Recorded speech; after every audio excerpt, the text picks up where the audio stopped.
Hello everyone, it's 12:30, so we'll kick off. Hello, my name is Dean. I'm Director of Human Resources here at the Trust. As you know, Julian would normally do this introductory piece, but he's on holiday this week, and we insisted that being on holiday he wasn't allowed to Skype in either, so he's not with us at all today, either in person or in spirit. But we're here for a report out, which we have regularly, and this is where we get report outs on our improvement work, and in particular looking at improvement work that we're doing through the Leeds improvement method. So this week we're going to be looking at a report out from two value streams. So a value stream is a focused piece of work around the patient pathway. It's part of a patient pathway, and a rapid process improvement week is looking at a small part of that pathway, an inch wide, mile deep. And what you'll hear from the team shortly is the work that they've been doing from those rapid process improvement weeks and the progress that they've been making. And part of the purpose of today is to listen to that, to celebrate with them some of the successes, and to listen to some of the challenges that they've had. So it's perfectly fine to hoop and hollow and to give them a round of applause at the end of all that. So we'll tell you something about those value streams just before we kick them off. But first of all, I've also got the privilege of doing a certification presentation today to Jane. If you'd like to come up, Jane. So for those people that are doing the Lean for Leaders, which is a 6-module workshop over about a year with plenty of homework and things to do in the meantime, come and join me on stage here. And at the end of it there's a certification, and we did one for cohorts 1 and 2 a few weeks ago, and Jane wasn't able to make it for that particular one. So to make sure that we celebrate, we have got your certificate this way, and I can see that your colleagues, Steve and are ready to take a photo there.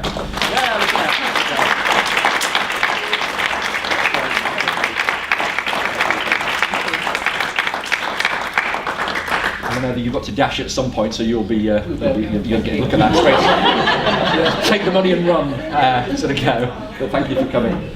Okay, so we'll get into some of the report out sessions now. So first one is going to do from value stream 2, and each of these value streams have an exec sponsor, and Yvette is the exec sponsor of value stream 2. So I'll let her say something about the value stream, and then we'll get the team up to talk about the work that they've been doing. So Yvette.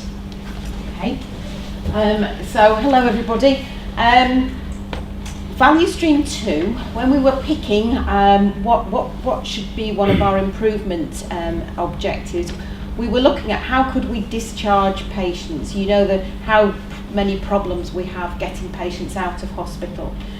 And we've done an awful lot of work focused on the 20% of patients who are difficult to get out of hospital. They need something additional to where they were before they came into hospital. But actually 80% of our patients go home pretty smoothly. They go home to where they came from. And if we could improve our process for that 80% of patients, then actually we could gain quite a lot of time, and we could also enable some of our elective patients to move more smoothly into a bed. So we looked at improving discharge in urology, and in particular at patients who were undergoing a prostatectomy, but for benign conditions, so known as a TURP, transurethral prostatectomy. And the value stream so far has consisted of 4 RPIWs. The first RPIW was actually about how to make the decision when the patient has come back from theatre to stop the irrigation fluid that is going through to irrigate the bladder, and how do we know how to take the irrigation fluid down and prepare that patient for the fact that they might be ready to go home. And one of the decisions that the team made at that point was that actually patients can go home still with a catheter in place, They made other improvements as well, such as how to keep the bladder scanner in the place where everybody knows where it is, and also to use a booklet which would help the nurses when they were assessing the colour of the urine being passed through the catheter and things like that.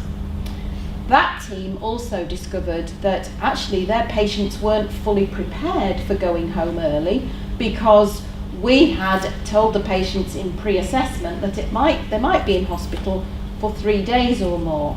So the next RPIW was actually about making sure that the patients were properly prepared for surgery when they came in, and also to make sure that the patients didn't have to wait such a long time for surgery, that they went through pre-assessment several times. And they were able to improve that process very significantly and reduce the number of, reduce significantly the number of patients who were pre-assessed, but they also set up a brand new lower urinary tract symptoms clinic. And they also reviewed the information given to patients. The next RPIW was actually about a subject that we're going to hear more about from L24 and L25 as well, because it was about EDANs. And once we've made the decision for the patient to go home, how do we make sure that we get everything ready for them to go home quickly? And then finally, this RPIW that they're reporting out about now was actually for those patients who've gone home with a catheter in situ, how do we make sure that for their experience that they get a prompt and reliable, good service for having their catheter removed. So that was just a bit of an introduction to the value stream for those of you who are not so familiar with it. And so now we'll hand over to the team to tell us about their progress.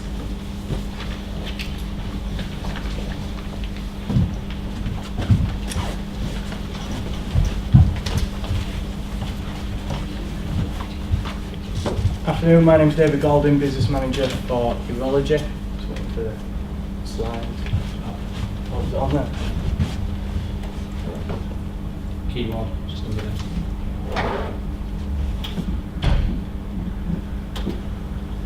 Oh, Next one. Cheers. We missed a slide there. Right. So, the aim of our RPIW was the right intervention at the right time in the most appropriate place, performed by the most appropriate team, getting it right first time. So our target progress report, following our initial report 30 days ago, we've seen the TWOC lead time go from 13 days to 25 days. This is the time it takes from ward discharge to receiving the TWOC appointment. The increase in lead time is due to referrers accessing the right form and sending it in the right way. We aim by 60-day report out to reduce the lead time with the support of nurse-led telephone clinics. Moving on to the coding aspect of the report, we carried out a 3-day audit of outpatient with procedure clinics. It was a 91 patient audit over 3 days. 48% of the procedures didn't have a procedure documented on the RTO5, and 31% of the forms were not signed by either clinician or nurse or admin staff. We are now going to introduce a Paul Sykes outpatient weekly safety puddle. This will be on a Friday morning with admin and nursing to discuss current issues and our plans going forward. The TWOC referral has been 5S and still stands at a level 3. The front end of the referral which the sender sees appears to be fine. However, the urology CNS team receiving the referral have encountered a number of issues, including missing data and patient names absent. Improvements made to the referral system now include an automated response to the sender. Work is still ongoing to refine the form in order to achieve level 4 status. Hello, my name is Nigel. I'm a charge nurse in David Beaver's day unit. Since the last RPIW, we've had 22 TWOCs come through David Beaver's.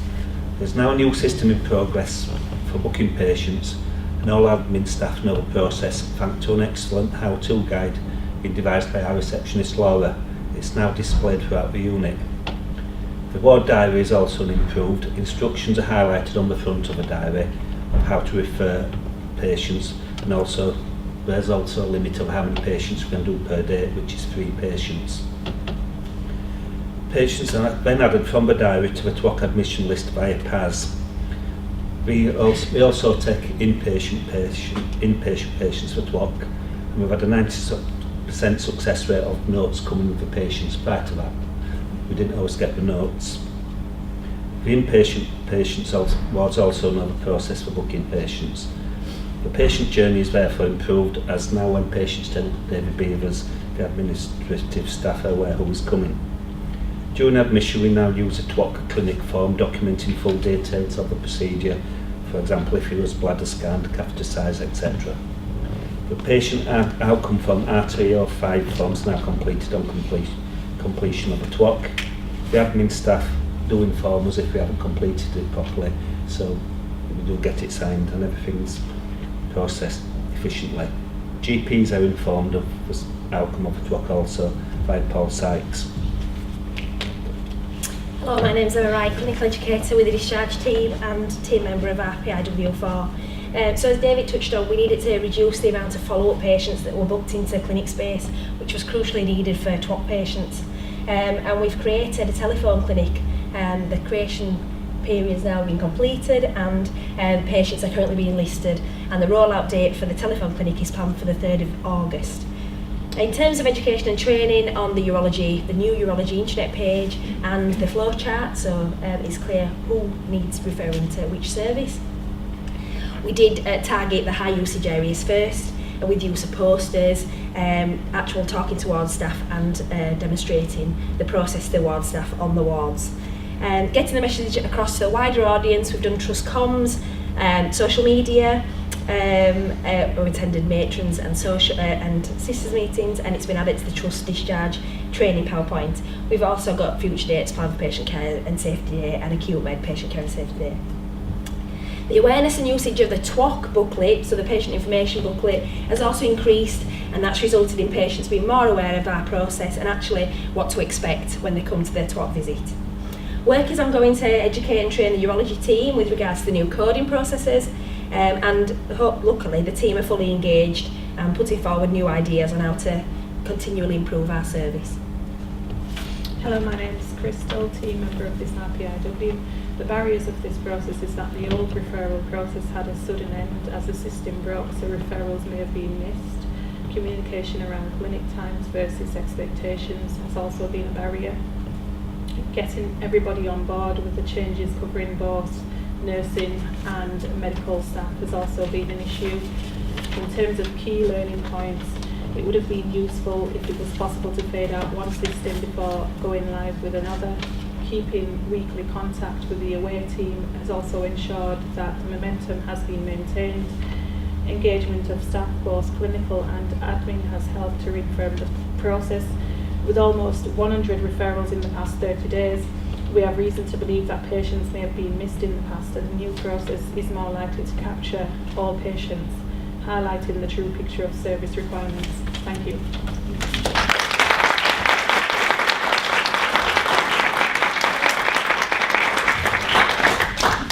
I think what we might do, thank you very much, it's really good to hear the progress that you've made, but I think we've decided to change the format a little bit so that we take questions as each team presents, so that it helps the flow. So, any questions for the team? Ali? Hi, I'm Ali Patnam, I'm a consultant in Mexico people. Great work, and I think there's probably even wider benefits that you may not even have picked up. So for us discharging older people with a catheter, a significant district nursing time, and if you shorten the amount of time a patient has a catheter in the community, you've pretty much halved it, and you'll have had massive impact on district nursing input, and there's crises in district nursing, and that's often a barrier for us even getting a patient out of hospital with a catheter, so it might even be worth looking at that. In terms of the education, I think we highlighted actually that there is a community service that do provide TWOCs, but it was having an impact on the Paul Sykes service because the wrong patients were being referred. But obviously the education that we've been done has highlighted that, you know, to the trust that there is a community service that we can refer to. So, but the Cook service are aware that this work might have an impact on them as well. They might get more referrals. So it's where we can work together But if they're in with for those. less, the time of, you know, doing the TWAC is for a shorter period, and there'll be less people in the community, presumably. Well, I think it wasn't quite clear to me. Perhaps you could explain. So patient now who's had a TURP, because before we started the process, some of the patients would have a TURP and they would have their trial without catheter on the ward, and if that was successful they would go home without a catheter. Have we still got some of those patients? Yes, we do, because the patients who are discharged from the ward, sometimes they can come back in 48 hours for a TWAC, and they often come back Quite often coming to David Beavers now. Plus our own TURPs come back to us 2 to 3 days later. But now we put them on PAS, so we're now getting paid for the procedures as well. Well, the only thing I would say is that if the GPs were in the room, they'd be saying, we used to send our patients in and they used to come in and have an operation and have their trial without catheter, and if it, you know, and that was all included in the package. And now we're going to be charged for what was happening already. So I suppose I would just query that. My main thing really is, how long are our patients having to wait? Because if they could have stayed in hospital for an extra day and gone home without their catheter, and now they're going home and 2 weeks later they've still got a catheter in, that doesn't sound like an improvement. From a Beavers point of view, normally our TURPs would go home next day. So if, say if it was a Tuesday, we'd come back in on a Friday for a TWAC. So that's 2 days being at home and not being in hospital, so that benefits the patient as well. Yeah. But they're still having their TWACs in 2 days, not in 13 days. No, but no, and that's, and the inpatient TWACs like on 42 and 43, they come to us within 2 to 3 days as well, so that's quickening things up. Probably worth clarifying, there's a couple of different patient groups in all these scenarios. So there's the patients with the high comorbidities who come in and have a TWAC, who tend to stay on the ward because it's not safe to discharge them with a catheter in place, so they stay on the ward and they still have their 3-day stay, which was the average stay, and then get TWAC'd on the ward and leave.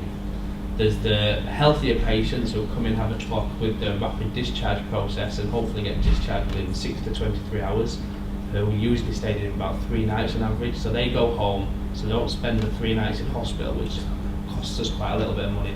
Currently they come back to David Beavers to have their TWAC, just because of the capacity in Paul Sykes at the moment, they can't fit them into Paul Sykes, so there's a transition period at the moment where we've got these short catheter removals taking place in David Beavers where we can transition them over to Paul Sykes.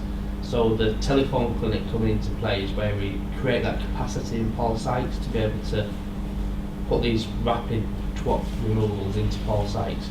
So that we're hoping for 60 to 90 days for that to take place, and then remove all the TWACs from David Beavers and they all take place, which in the most appropriate place, which we decided is the urology clinic. So we're in a bit of a transition phase at the moment between 2 systems, and that's probably where some of the confusion's coming with this process. I can see in the audience 1 or 2 people saying, what is it? Sorry, we didn't know what Paul Sykes was. Right. So one of the things we've all got to learn is that we must make sure that everybody understands what we're talking about, mustn't we? Even TWAC. Did everybody know what TWAC was? It's all right to say no. But the trial without catheter. So we also have people, members of our colleagues from corporate services. So good to us for us all to explain. Okay. So next time, 30 days from now, do you think you've got your telephone clinic up and running? You said, is that 1st of August? 3rd of August is the planned rollout. Yeah, so we've got a waiting list for the patients that have been pulled on from clinic already, but we think that don't need to come back to clinic, so those slots will in turn be able to hopefully in the future go to the David Beavers patients that we need to bring into the service. So if we can then allocate those patients from the waiting times onto the actual, telephone clinic, then essentially get things moving from the 3rd of August. And much better for those patients. They don't need a visit to the hospital. They can just, and if you ring them and they say, no, I'm having a problem, we can bring them in. Yeah. So what we've done is we've done standard work and designed like a flow chart to assist all staff to make sure that we're following asking the same questions and following the same process. Penny, yeah. I think it's just important to say, Yvette, that the TWOC service, before we did this work, was in a bit of a mess, really. I think if we're really honest, we were getting referrals not only for urology patients with catheters, but any patient with a catheter. And actually, the right place for them to have that done is with the Cooks team in the community. And actually, what we found was people didn't know that service existed. That service wasn't particularly busy, as I understand, or could have been busier. And actually, it is really about right patient, right time, and that all our patients for urology that have had a catheter on should come back to the full psych centre. Ultimately, they're coming back, some of them obviously to David Beavers at the moment. But actually, the right place, the right time, with the specialist nurses and the consultants in there to have the right TWOC at the right time, I think. And really kind of selling that service, the Cook service as well, that there is another service that exists for kind of more general patients in the community. And I think there's been a lot of learning for everybody in this about what So that's the community urinary catheter service, is it? Colorectal urology and incontinence service. Did you know that existed? Well, anybody who, because we record these, if anybody's watching the film, I think it's useful for them. So just say that again. It's the colorectal urology and continence service. Incontinence. Continence. So the overseas continence. The overseas continence. All right. And the referral forms online. Yes, absolutely. That's like I say, that highlighted that it's the most appropriate patients for Paul Sykes, whereas before it was every patient, like Penny said. And I think Emma and her team are going to go out and do some trust-like communication with us, because with patients with catheters in lots of different areas, neuro, orthopaedics, medicine, and to try and make sure that everybody knows that process. It is now on the website, the stuff on the website we've done is really good. We just say that we send our patients to you. Yeah, I obviously don't need to. Okay. So, I mean, every day for a patient without a catheter, that if they don't need one, is a better day, not just from the physical, personal feeling, but actually their risk of infection is reduced. But okay, Liz. Hi, I'm Liz from Pharmacy. It's great work, and I'm just wondering if you have any insight into what the patients are saying to you, because as a patient coming, you don't know things have changed around you. You just accept the process and you come into it. And I just wondered if you're hearing anything different from your patients. What we've done, only in terms of the telephone follow-up clinic, really, we've given them that option of either coming back to clinic or having the telephone follow-up. The majority of patients, I can see my colleague nodding in the back because she's involved in the clinic. The majority of patients have been quite happy with that process. So we haven't really had many patients say, I prefer to come to clinic. Most of them opt for telephone first, and then. Yeah. Right. I think as well the process before, the patients weren't given any discharge information when they were going home with the catheter. So when they got told they were coming back for a TWOC clinic appointment, they didn't actually know what that meant or what to expect when they got there, how long they need to be there. So we've done education on the TWOC booklet already existed. It was just getting the message out there. So that the uptake of that document now is obviously given to patients on discharge from the wards, on admission as well to David Beavers, so they can have a read through, so they know exactly what it entails really and what to expect. So it's better information given to the patient as well. Thank you. Okay. Right. Well done, everybody. Thank you very much.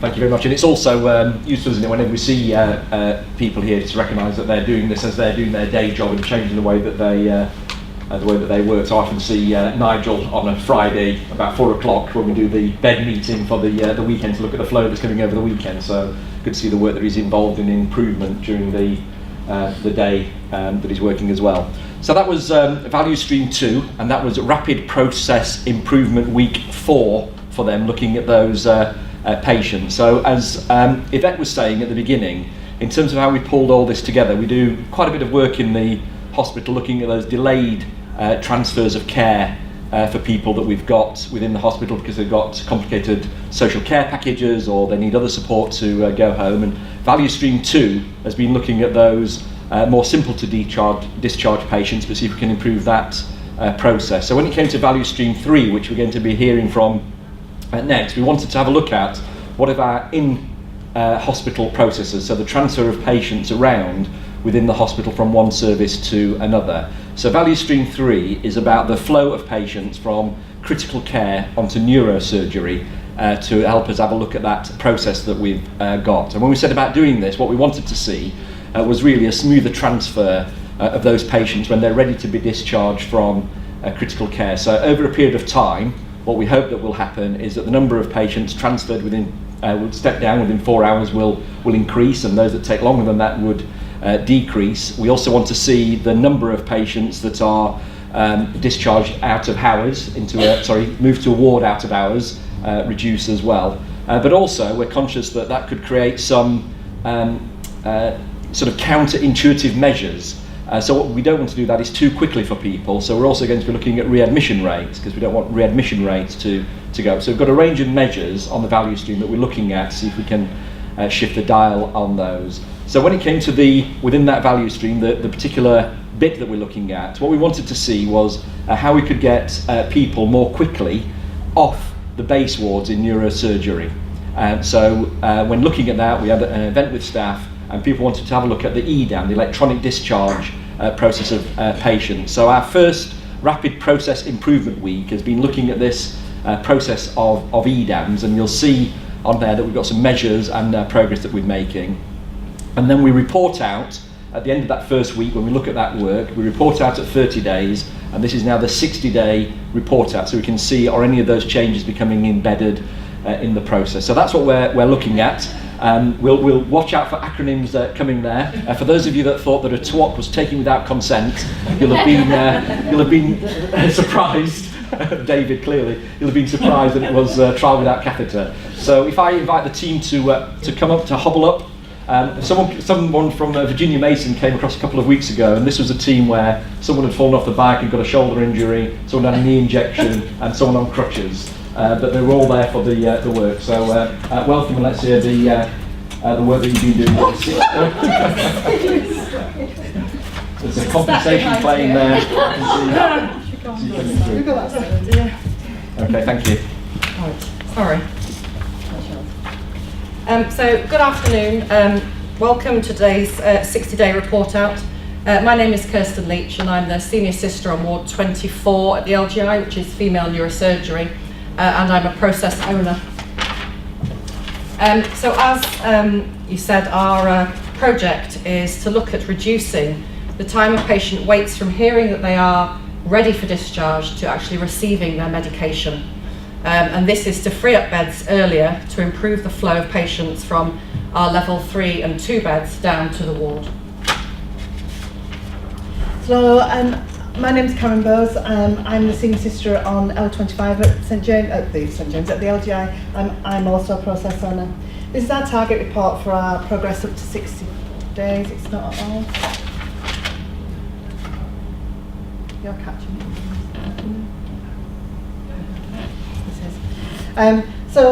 Initially, our lead time, which was the time taken from the end of the ward round, which was the decision to discharge a patient, to them actually their EDAM being released from pharmacy, was coming out at 401 minutes per patient.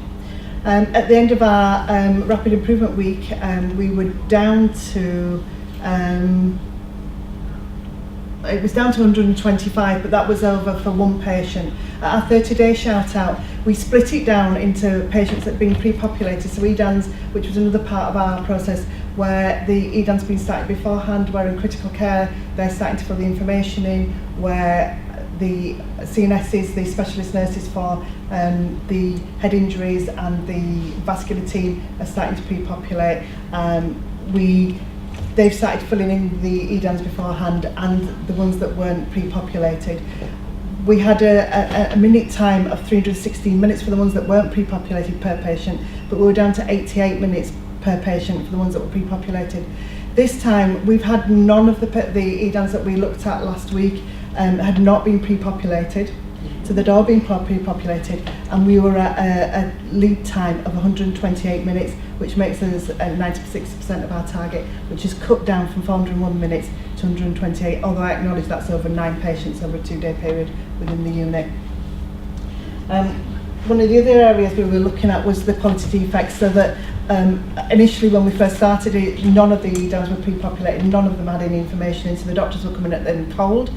Now they're coming at them and they've got information in, and they've got pertinent information in. So the head injury nurse is putting in whether they're being followed up at the head injury clinic and who's following them up, whether it's a doctor follow-up, whether it's a nurse follow-up. And every single one of them last week had been started by somebody, whether it be Ward 28 that were coming in as a day admission and what they're coming for, whether it was the head injury nurse, whether it was the vascular nurse, or whether it was a step-down patient that they'd been started. The quality defects, that one. The medical staff interruptions. We find that when medical staff complete the redans at the nurses station, as anybody does, they get interrupted, and they were getting interrupted 100% of the time. We tried to identify an area where they could go away from the nurses station and complete the redans without any interruption. At the 30-day shout-out, 9 of the ones were still interrupted and did them at the nurses station, but the 8 that went off to this specific area to actually do the redans, only one of them were interrupted, and they were getting a quicker time to do them. This time we've been unable to measure that, and just because of the bed pressures within the area, my EDAN preparation room has got my corridor patient in, and so it's not available.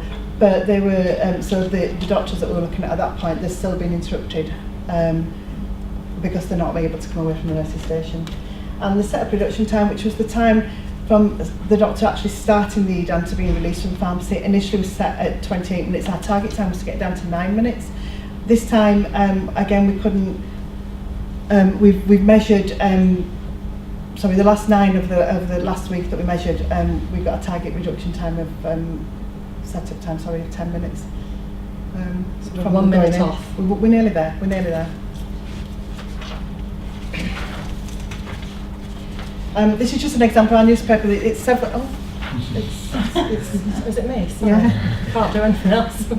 It's several pages long, so I've just given you a snapshot of it. But I'm giving you a snapshot that we're really proud of our pre-population. The CNSs have run with it. They go in and they ask us, but they will start as soon as they meet with the patients, they'll start putting information in. There's been some comments from some of the medical staff that maybe there's too much information, but I don't think we can ever give the GPs too much information. And at least this way they're putting whether they're being followed up by them in a specialist outpatient appointment, or whether they're being followed up in the doctor's appointment, and then these patients are now not getting two follow-up appointments. Hello, my name's Liz Drew. I'm the pharmacist for neurosurgery and team member. We looked at the process of bypassing pharmacy when discharging patients with EDANs, electronic discharge advice notes. So we did have this system available in neurosurgery, but it wasn't well known about and it wasn't widely used. So the aim of bypassing pharmacy is for those patients with the most straightforward EDANs, maybe just simple analgesia and laxatives, to save the discharge prescription from needing to go to pharmacy for those to be dispensed. It can just be dispensed from a cupboard on the ward by nursing staff who are suitably trained. So this runs across both wards L24 and 25, and as you can see, since starting this work stream, we have increased the proportion of patients whose EDAN is able to bypass pharmacy from 15% to 29%.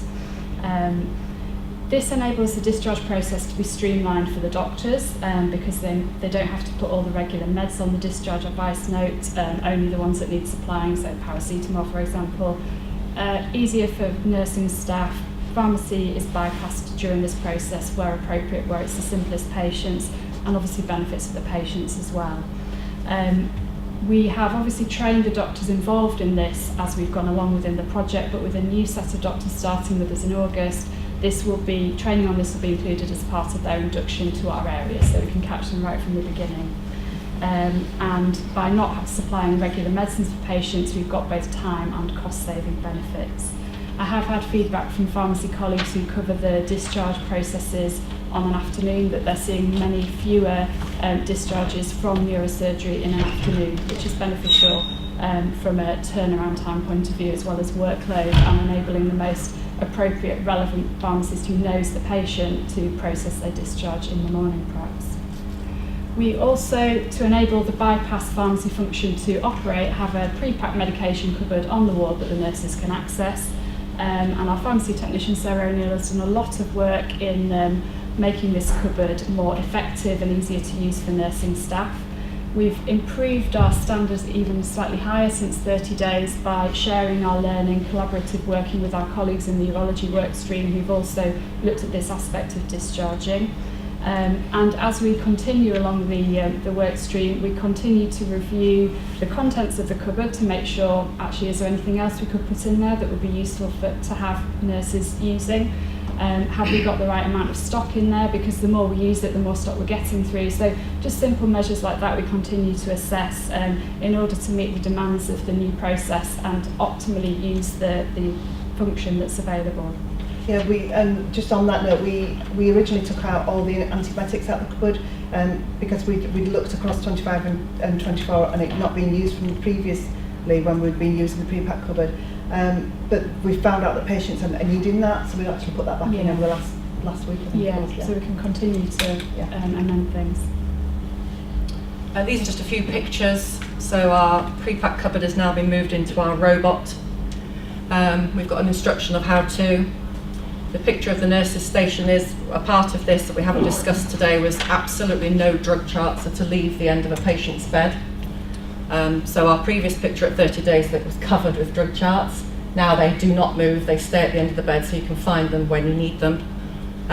We started a little whiteboard which was for ease of use for everybody to see where the EDAM was and which process, which stage it's at. And we did a little checklist for the nurse in charge to ask the correct questions at the right time so that we're not chasing that information throughout the day, so that the EDAN is done first thing on the morning. So they're just a few pictures. Well, successes and challenges, just a few of them at the moment. More use of the EDAM prep room. Medical staff are actually seeking it out now, and they're a little bit perturbed at the moment that it's not available for them, but they're actually, because they know that when they're getting there that they can do the EDAN and they're not interrupted and it's less time. So our medical engagement was fantastic up to 30 days, but then he left the trust. We've got somebody else in mind who's offered to help out, starts in August. So we've just got a bit of a gap in between, but everybody's much more on board than they were to start with, so I think we'll be all right for those 30 days. EDANs are being completed quicker, they're being started earlier. There are some issues when the ward's extremely busy and when you have unexpected patients deteriorating on the ward. But I had a doctor that came to this morning and went, at 9:20, I've done 2 EDANs, and he was really proud of himself that he'd done 2 EDANs. And as you've seen, we have increased the percentage of patients whose EDANs are bypassing pharmacy for a more streamlined discharge where appropriate from 15 to 29%, which we're really pleased with. So thank you for listening, and we'll see you again at our 90-day report out sometime in August.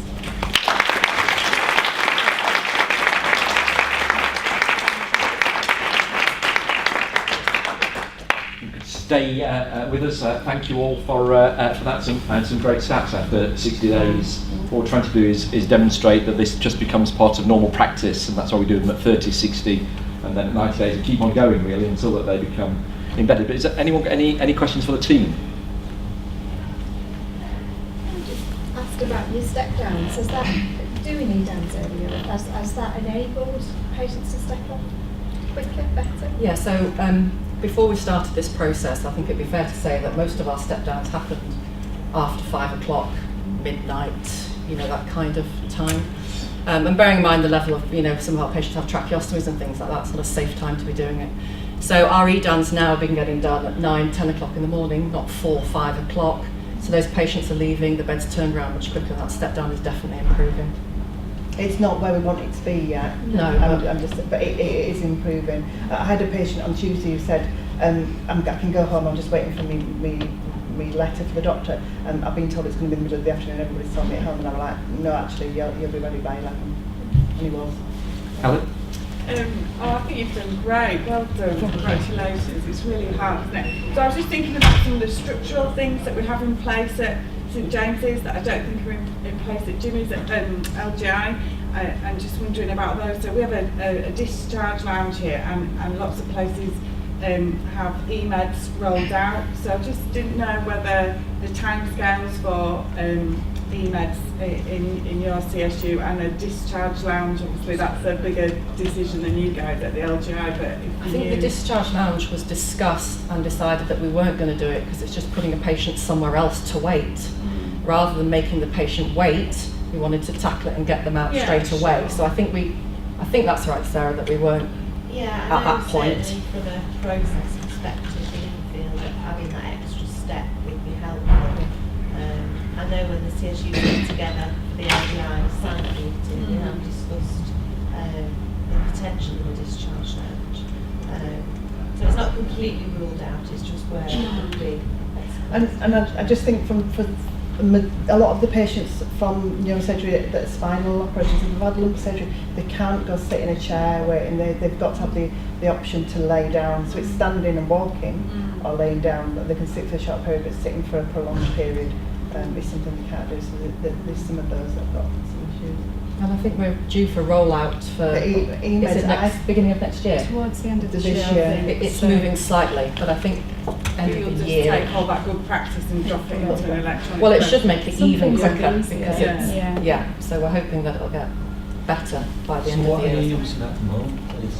Is it Blue Spear? Yes. Yeah. Blue Spear, Yeah. Thanks, Nigel. I just wanted to ask, how do you prioritise your EDANs to your medics? So do you do that the night before? Because they're done so early, 20%? No, we have it before board round. It's very neurosurgery. I don't know what it's like in other areas. On the morning on neurosurgery, between 8 o'clock and about 8:45, I have 3 ward rounds that do every single patient on the ward.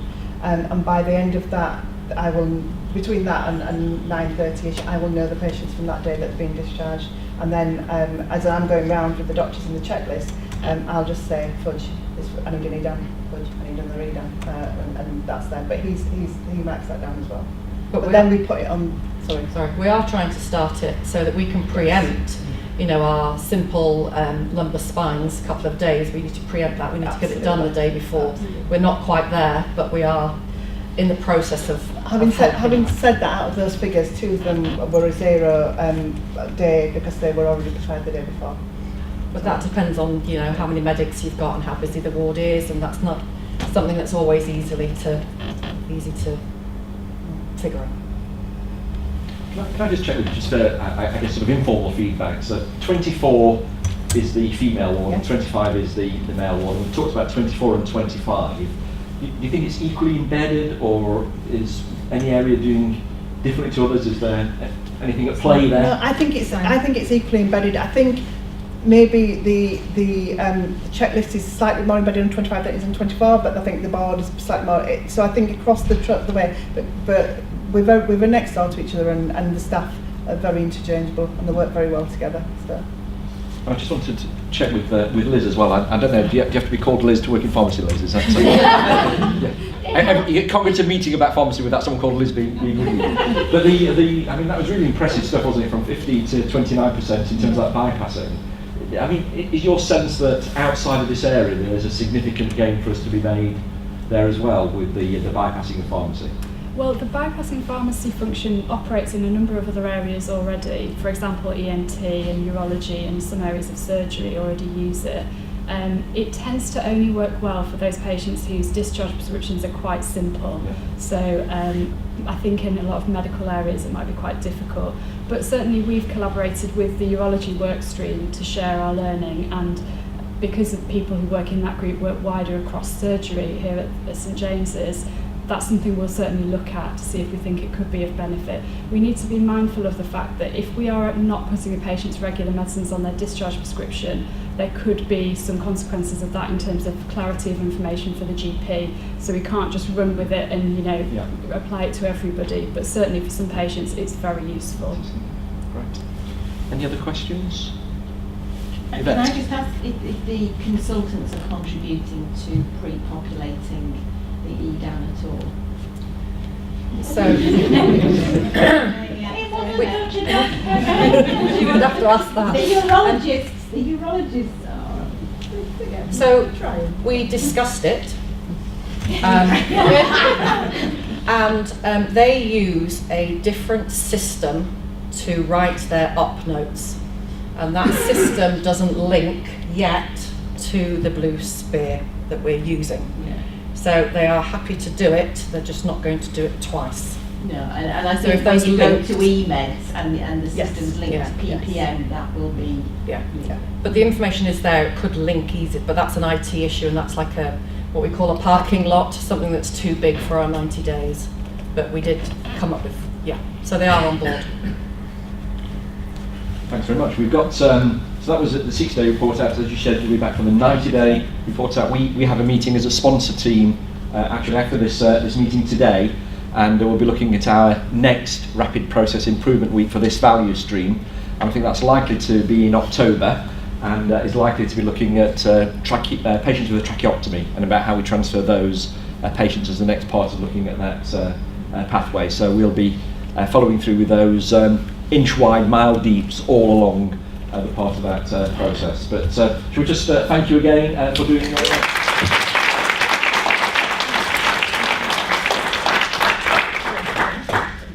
Can we just thank both teams, Yes. Dean, because I know it's really hard to keep things going. One of the things that we're learning with all of the value streams is that the amount of commitment, energy and enthusiasm that is in the RPIW week is really hard to keep going once you get back into your workplace, and that's just because of the pressure of work. And so I think the achievements being made by both the teams that are presented today are really significant, and thank you very much indeed.